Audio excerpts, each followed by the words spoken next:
القصة دي بقت متكررة جدًا، جدًا.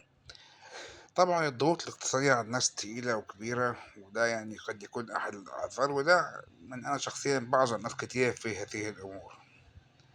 لكن ساعات بتبقى نوع من الاستعباط، يعني ساعات تلاقي واحدة جايبة مثلًا ابنها، والّا واحد جايب مراته مثلًا، والّا جايب أخته مثلًا معاه، والّا أي حاجة، وتحس كده من طريقتهم في التعامل ومن لبسهم ومن النضارة اللي لابساها والmakeup اللي حاطاه، إن هي ناس يعني غنية أو معاها فلوس يعني.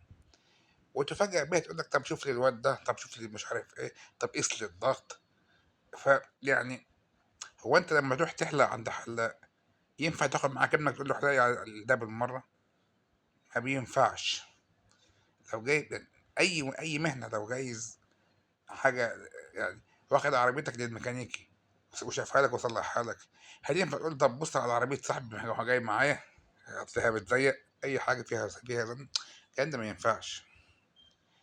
فأنت واخد وقت من الدكتور، أنت وقت الكشف مثلًا 10 دقايق، لمّا أقول لك خُد شوف لي الواد، طب ما ممكن الواد التاني ده يكون عنده قصة تانية محتاجة 10 دقايق تانيين، يعني يبقى أنت كده بتستهلك وقت الطبيب اللي هو أصلًا تعب سنين عشان يوصل للمكان اللي هو فيه، وصرف فلوس كتير وصرف وقت وصرف عُمر.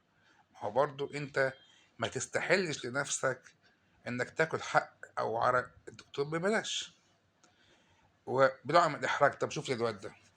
في دكاترة وصلت لمرحلة إن لأ، أنا مش هاكشف على 2 بتمن واحد، وعلى فكرة ده حقه، وفي دكاترة كتبوها على العيادات من برّه، الكشف للمريض فقط، المرافقين ما يكشفوش لنفسهم على قفا المريض، ما ينفعش. أنا الواحد طبعًا، أنا شخصيًا عن نفسي بيبقى لي نظرة، لو حسيت إن دول فعلًا ناس يعني ظروفهم المادية صعبة، وإن هم يعني لامين من بعض تمن الكشف بالعافية، باخدها كنوع من إيه، من لله يعني كده إيه، ما فيش مشكلة. لكن لمّا بالاقي ناس يعني يبدو من مستواها الفكري أو الثقافي والاقتصادي إن هم مستوى عالي، باحس إنهم كده بيستكردوني، فدي ما ب يعني بتضايقني. فيعني تاخد حقك وتدّيني حقي. أنت جاي مكان خاص، المكان ده أنا بادفع فيه ضرايب، بادفع فيه كهربا ومَيّة وموظفين شغالين معايا. أنا الضرايب لمّا هتيجي تلاقي 10 قاعدين برّه، مش هتقول لي دول كشفين، هتقول لي دول 10 كشوفات، وهتحاسبني على كده. ما تبقاش أنت جايب معاك أهلك وناسك وحبايبك والمجتمع والناس، وجاي تكشف بيهم كلّهم كشف واحد. أنا حاليًا الصح إن أنت ما تدخّلش غير واحد بس مرافق مع المريض، ويبقى مرافق وليس مريضًا آخر.